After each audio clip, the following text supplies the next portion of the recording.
நீங்கள் எல்லாம் எளிமையாக பாஸ் பண்ணுவதற்காகவே ஒரு 5 மார்க் கொஸ்டின் 10ஆம் வகுப்புல புவியியல் பாடப்பகுதியிலிருந்து கேட்குறாங்க. அது என்ன கொஸ்டின் அப்படின்னா, இந்திய காடுகள் பற்றி எழுதுக அப்படின்ற கொஸ்டின் தான்.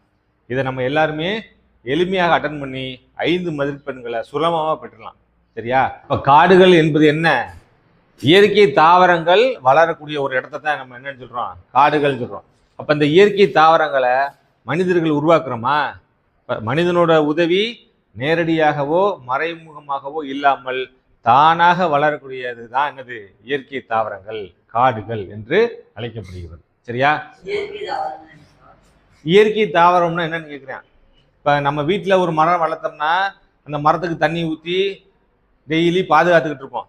ஒரு அஜித்குமார் டைலாக் கூட ஒரு படத்தில் வரும். எந்த படம்னா அமர்கலம்னு ஒரு படம் நினைக்கிறேன்.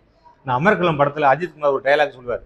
அது என்ன டைலாக் அப்படின்னா, நான் பார்த்து பார்த்து தண்ணி ஊற்றி வளர்ந்த வீட்டு மரம் கிடையாது, தானா வளர்ந்த காட்டு மரம், வெட்டுனா கோடாரி கூட தாங்காது அப்படின்னு சொல்லி அவர் ஸ்டைலில் சொல்லுவார். அந்த மாதிரி வளர்ந்த மரங்கள் தான் என்னது, காடுகள், இயற்கை தாவரங்கள். சரியா? நம்ம வீட்டில் வளர்ந்தா நம்ம தண்ணி ஊற்றி பாதுகாப்போம். காட்டில் இருக்கக்கூடிய மரங்களுக்கு போய் தண்ணி ஊற்றிட்டு வருவோமா? அது தானா வளர்ந்து, அந்த மாதிரி வளர்ந்த மரங்கள் தான் இயற்கை தாவரங்கள், காடுகள் என்று அழைக்கப்படுகிறது. இப்போ காடுகளுக்கு சிறப்பான ஒரு உதாரணம் சொல்லிட்டேன்னா, காடுகள் உருவாகும் பொழுது அந்த காடுகளில் இருக்கக்கூடிய மரங்களின் தன்மை எதை பொறுத்தெல்லாம் மாறுபடும்? அந்த இடத்தோட மண் வகையை பொறுத்து மாறுபடும், காலநிலையை பொறுத்து மாறுபடும், நீர் வளத்தை பொறுத்து மாறுபடும். இதெல்லாம் காடுகள் உருவாவதற்கான காரணிகள். சரியா? நம்ம பூமியின் மேல கற்பனையாக கடக ரேகை, மகர ரேகைன்னு வரைஞ்சிருக்கோம்ல, இந்த கடக ரேகை என்பது 23 டிகிரி. அதாவது கடக ரேகைன்றது இந்த பூமத்திய ரேகையிலிருந்து 23 டிகிரி வடக்கில் செல்லக்கூடிய கடக ரேகைக்கும் 23 டிகிரி தெற்கில் செல்லக்கூடிய மகர ரேகைக்கு இடைப்பட்ட இந்த பகுதியை தான் என்னன்னு சொல்றோம், அயன மண்டல பகுதின்னு சொல்றோம். இந்த அயன மண்டல பகுதியில தான் கரெக்டாக நமது இந்திய நாடு அமைஞ்சிருக்கு. இதெல்லாம் ஒரு வரப்பிரசாதம். நம்ம நாடே இப்போ பூமியோட ஓரத்தில் எங்கேயோ இருந்திருந்தா நமக்கு எப்பயுமே சீதோஷ்ண எப்படி இருந்திருக்கும், குளிர்ச்சியாகவும் ஆண்டு முழுவதும் ஒரே சீதோஷ்ண இருக்கக்கூடிய ஒரு பகுதியாக அமைஞ்சிருக்கும். ஆனால் வரப்பிரசாதமாக நமது இந்திய நாடு எங்கே அமைஞ்சிருக்கு, அயன மண்டல பகுதியில் அமைந்தனால வெப்பமாகவும் குளிர்ச்சியாகவும் மாறி மாறி அமைந்து பல்வேறு வகையான காடுகள், பல்வேறு வகையான நிலத்தோற்றங்கள், எல்லா வளங்களும் நிறைந்த ஒரு பகுதியாக நமது இந்திய நாடு அமைந்திருக்கிறது. அதன் அடிப்படையில் நமது இந்திய நாட்டில் காடுகளின் வகையில் சொல்லும் போத அயன மண்டல பசுமை மாறா காடுகள் அப்படின்றது தான் மிக முக்கியமான காடுகள். எப்பயுமே ஆண்டு முழுவதும் பசுமையாகவே இருக்கக்கூடிய காடுகள், அதுதான் என்னது, பசுமை மாறா காடுகள். அயன மண்டலன்றது டிராபிக்கல் எவர் கிரீன் ஃபாரஸ்ட். இந்த டிராபிக்கல்ன்றது அயன மண்டல பகுதி. எந்த பகுதி? இந்த கடகரைக்கு மகர ரேகைக்கு இடைப்பட்ட பகுதியை தான் நம்ம என்னன்னு சொல்றோம், அயன மண்டலம்னு சொல்றோம். அந்த அயன மண்டலத்தில் இருக்கக்கூடிய பசுமை மாறா காடுகள் அப்படின்ற அடிப்படையில எப்பயுமே பசுமையாக இருக்கக்கூடிய காடுகள் தான் முதலில் நம்ம எழுதக்கூடியது. அதில் பார்த்தீங்கன்னா 200 சென்டிமீட்டருக்கு மேலே எப்பயுமே மழை பெய்யுது. இந்த டெம்பரேச்சர் எடுத்துக்கிட்டீங்கன்னா எப்பயுமே 22 டிகிரி சென்டிகிரேட்டுக்கு மேலே வெப்பநிலை இருக்கும். அப்போ என்னது, மழையும் நல்லா பெய்யுது, வெப்பமும் இருக்குது. அதே போல் ஈரப்பதம் என்ற அடிப்படையில் பார்த்தீங்கன்னா கிட்டத்தட்ட 70% ஈரப்பதம் எப்பயுமே இந்த காடுகளில் இருக்கும். இந்த அயன மண்டல காடுகள் என்ற அடிப்படையில் நீங்கள் முதலில் எழுத வேண்டிய பாயிண்ட் என்ன, 200 சென்டிமீட்டருக்கு மேலே அதிக மழை பெய்யக்கூடிய இடம் ஒன்று. அடுத்து 22 டிகிரி சென்டிகிரேட்டுக்கு மேலே எப்பயுமே வெப்பநிலை இருக்கக்கூடிய ஒரு பகுதியாக இருக்குது. அதே போல் ஈரப்பதம் என்ற அடிப்படையில் 70% மேலே எப்பயுமே ஈரப்பதம் இருக்கனால இந்த காடுகள் பசுமை மாறாமல் காட்சியளிக்கிறது. ஃபர்ஸ்ட் மழை அளவு, டெம்பரேச்சர், ஈரப்பதம், பகுதிகள், அந்த பகுதியில் வளரக்கூடிய தாவரங்கள். புரியலாமா? அப்ப இதுகள் எந்தெந்த பகுதியிலாம் வளருது? மேற்கு தொடர்ச்சி மலைகள், இளமே மலையோட கிழக்கு பகுதியில் இருக்கக்கூடிய அஸ்ஸாம், மேகாலயா, நாகாலாந்து, திரிபுரா, இந்த பகுதியிலாம் எழுதிடலாம். அதே போல மரங்கள் சொல்லும் போது ரப்பர், சின்கோனா, சிடார், இந்த மாதிரியான மரங்கள் எல்லாம் நீங்க நோட். அடுத்த டாபிக் என்ன அப்படின்னா, அயன மண்டல இலையுதிர் காடுகள், டிராபிக்கல் டெடிட்டுவஸ் ஃபாரஸ்ட். சரியா? மலையளவு எவ்வளவுன்னா 100 சென்டிமீட்டர் முதல் 200 சென்டிமீட்டருக்கு மேல மழை பொழியக்கூடிய ஒரு பகுதியா இருக்குது.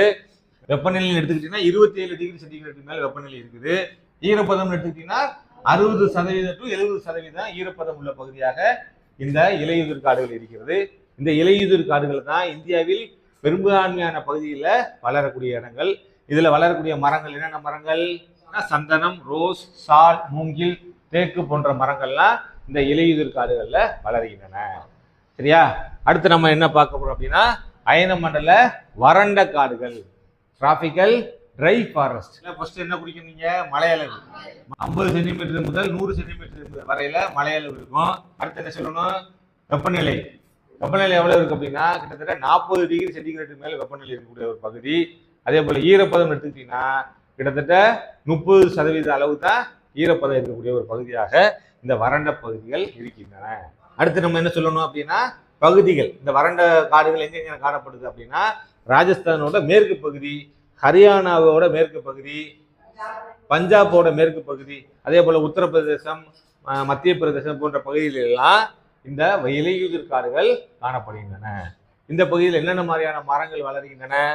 ஏப்ரல் மே மாசத்துல சுட்டரிக்கக்கூடிய வெயில்ல கூட ஆவாரம் பூ பார்க்கறதுக்கு எப்படி இருக்கும்? அப்படியே பூத்து குலுங்குற மாதிரி அப்படியே மஞ்சே இருக்கும். அந்த மஞ்சள் நிறம், அந்த மஞ்சள் பூ வாடாம அப்படியே காட்சியளிக்கக்கூடிய ஒரு பூ தானது ஆவாரம் பூ.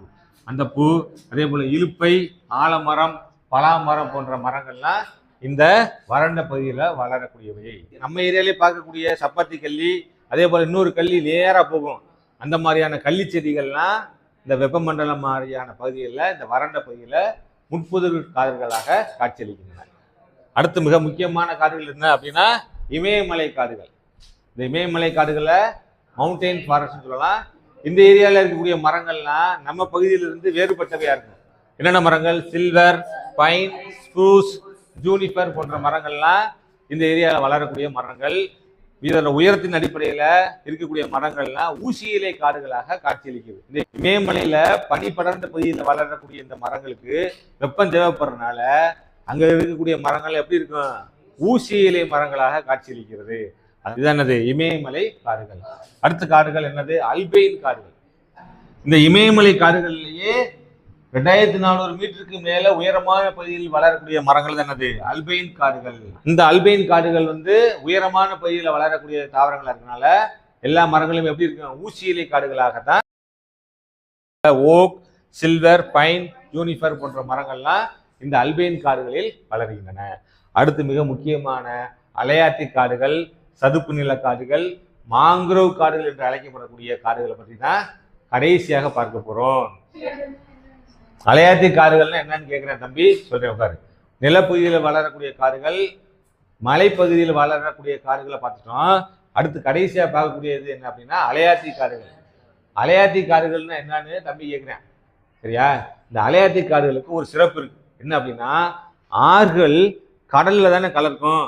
அப்படி இந்த ஆறுகள் கடலில் கலக்கக்கூடிய இடம் இருக்குல்ல, அந்த முகத்துவாரம், அந்த ஓத பகுதி, அந்த பகுதியில வளரக்கூடிய தாவரங்கள் பேர் தான் அலையாத்தி காடு. ஆறுகள் கடலில் கலக்கக்கூடிய இடத்த தான் என்னன்னு சொல்லுவோம்? டெல்டான்னு சொல்லுவோம். அதே போல ஓதம் சொல்லுவோம். ஓதம்னா என்ன, டெல்டானா என்ன அப்படின்னு டவுட் கேட்கிறேன். தெரியும், டெல்டா என்ற வார்த்தையை நம்ம கேள்விப்பட்டிருப்போம். டெல்டானா என்ன? ஆறுகள் கடலில் கலக்குவதற்கு முன்பாக வண்டல் மண் படிந்த ஒரு நிலத்தோற்றத்தை ஏற்படுத்தியிருக்கும். அதுதான் என்னது? டெல்டா. அது முக்கோண வடிவில் இருக்கும். அந்த மண் பகுதி முக்கோண வடிவில் இருக்கும். ஏன்னா ஆறுல இருந்து கிளையாறுகள் படியும் பொழுது அது முக்கோண வடிவில் வண்டல் விசிறிகளை ஏற்படுத்தி அந்த வண்டல் மண் படிவுகளாக காட்சியளிக்கக்கூடிய நிலத்தோற்றத்தை தான் டெல்டான்னு சொல்றோம். அதே போல ஆறுகள் கடலில் கலக்கும் பொழுது வண்டல் மண்ணை படிய வைக்காம தண்ணியாவே இருக்கும். ஓத பொங்கு முகங்களா இருக்கும். அந்த மண்ணு படியாம தண்ணிக்குள்ளேயே மண்ணு என்ன செஞ்சுட்டு இருக்கும்? தண்ணிக்குள்ளேயே மண்ணு கலங்கினபடி கிடக்கும். அதுதான் என்னது? ஓதம். சரியா? இந்த பகுதியில் வளரக்கூடிய தாவரங்கள் தான் அலையாத்தி காடுகள், மாங்குரோவ் காடுகள், சதுப்பு நில காடுகள் என்று அழைக்கப்படுகின்றன. ஆறு கடலில் கலப்பதற்கு முன்பாக இந்த அலையாத்தி காடுகளை போய் பார்த்தீங்கன்னா அப்படியே வேறு வேறா இருக்கும். சினிமா படங்கள் எல்லாம் டெரரிஸ்ட் போய் எங்கேயாவது பதுங்கிக்கிற மாதிரி காட்டினாங்கன்னா இந்த அலையாத்தி காடுகளை தான் காட்டுவாங்க. உலகிலேயே மிகப்பெரிய டெல்டா பகுதியில் எங்க இருக்கு? கங்கை, பிரம்மபுத்திரா டெல்டா பகுதி தான் உலகிலேயே மிகப்பெரிய டெல்டா பகுதிகள். அதே போல தென்னிந்தியாவில் பார்த்தீங்கன்னா கோதாவரி, கிருஷ்ணா போன்ற பகுதிகளிலையும் என்ன இருக்கு? இந்த அலையாத்தி காடுகள் காணப்படுகின்றன. இதை மேப்ல குறிக்க சொல்லி கட்டாயம் கேட்குறாங்க. மேப்ல நான் காட்டுறேன். கங்கை, பிரம்மபுத்திரா டெல்டா பகுதி கடலில் சேரக்கூடிய அந்த பகுதியை தான் நீங்க என்ன சொல்லணும், மாங்குரோவ் காடுகள் என்ற அடிப்படையில நீங்க குறிக்கணும். அதை இவ்வளவு தூரம் சொல்லிட்டேன். இப்ப காடுகள்னா என்ன, காடுகள்ல வளரக்கூடிய இயற்கையான தாவரங்கள்னா என்ன அப்படின்றத புரிஞ்சுக்கிட்டீங்களா?